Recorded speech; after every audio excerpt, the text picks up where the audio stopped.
topic of today's lesson is constructive solid geometry and Neff polyhedra. Constructive solid geometry is a data model that represents the geometry of objects implicitly as a tree of operations from a set of primitives.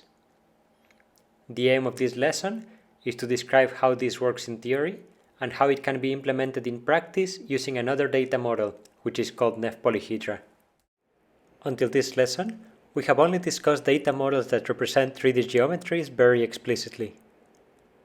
When an object is represented using boundary representation, tetrahedra or voxels, its final shape is pretty easy to tell. Every BREP patch, tetrahedron or voxel, has its own shape, and we also know that when they're modeled as part of an object, their geometry will be part of the geometry of the final object, or at least of its boundary.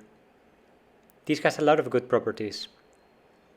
For instance, we can make many calculations in voxel and tetrahedral models independently, cell by cell, and in parallel, such as visibility queries or the whole of the voxelization process. But for some applications, this is not the best way to represent objects. For example, if you're modeling a complex object manually in some 3D modeling software, you usually do not want to model the thousands of triangles on its surface one by one. Instead, it is a lot simpler to work with higher dimensional primitives, like planes, cubes, spheres, cones, and so on. Implicit representations make this possible, by representing objects as sequences of operations on these higher level geometric primitives. The final shape of the objects being represented is thus not known until the operations are performed. Constructive solid geometry, abbreviated as CSG, is a sort of super data model that combines many of the techniques that are used with implicit representations. Many other implicit representations are thus more restricted versions of CSG, or variations of its process with a very similar approach. CSG is also often used with geographic information. For example, BIM models stored as IFC often use CSG internally, such as to carve out from walls the spaces where windows will fit. Also, many other models that are stored as BREP are first created using CSG, which means that knowing how CSG works gives you insight into the characteristics of such models. CSG stores objects as trees of Boolean set operations on other objects. In the tree structure, the root node is the final object, the non-leaf nodes are Boolean set operations, and the leaf nodes are simple geometric primitives. Let's discuss the two main elements in this definition separately, the primitives and the operations. The primitives that are allowed are different depending on the CSG implementation, but the most common ones are three. Primitive instancing using parametric solid objects, such as the cubes, spheres, and cylinders in the previous image. Arbitrary polyhedra, or a more restricted subset like convex polyhedra, and half spaces, which are the open volumes on a certain side of a plane. The Boolean point set operations that are available also depend on the CSG implementation, but the most common ones are unions, which combine multiple elements into one, intersections, which take the common parts of multiple elements, set differences, which remove from an element the parts belonging to other elements, and symmetric differences, which starting from two elements have the parts of them that are only present in one element. Now, going back to the previous image, we can see how everything comes together. We define simple geometric primitives in the leaves of the tree, which are combined using Boolean point set operations until we obtain the final shape of the object we want to represent. Let's discuss a few aspects of how CSG works in practice. Regarding storage, geometric primitives need to be stored in the leaves of the tree. For this, primitive instances are stored parametrically, such as a sphere represented by its center point and radius, a cube represented by minimum and maximum values, or a cylinder represented by the center point and radius of its base plus its height. Polyhedra can be stored either using BREP objects or by decomposing them into convex parts. We can then be joined using Boolean point set unions. Finally, half spaces can be represented using a plane equation plus a direction.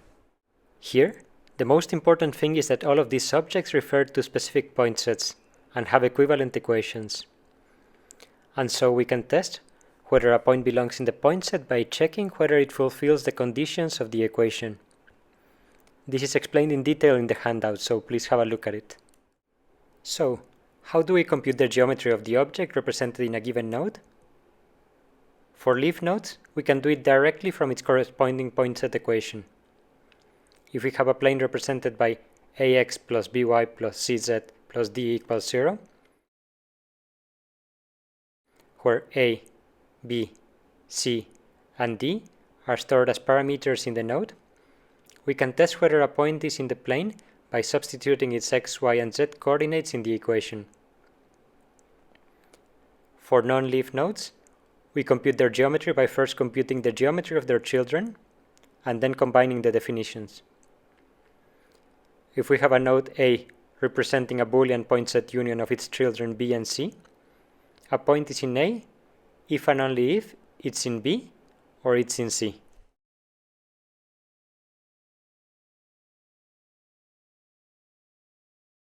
All of this means that we can build a very simple CSG engine by testing individual points in space. For instance, we can do so in a voxel model by testing the center point of every voxel. This works fine, but we generally don't want to voxelize everything before being able to compute Boolean point set operations. Which takes us to the second part of this lesson. Neff polyhedra are an alternative data model for polygons and polyhedra, named after Walter Neff. They are interesting for us because they make it possible to compute Boolean point set operations robustly, with the added benefit that they have no problems with non-manifolds. This is important because Boolean point set operations can produce non-manifolds, and so they need to be supported. Neff polyhedra are based around the concept of a local pyramid, which represents the area around a vertex in 2D or the volume around a vertex in 3D.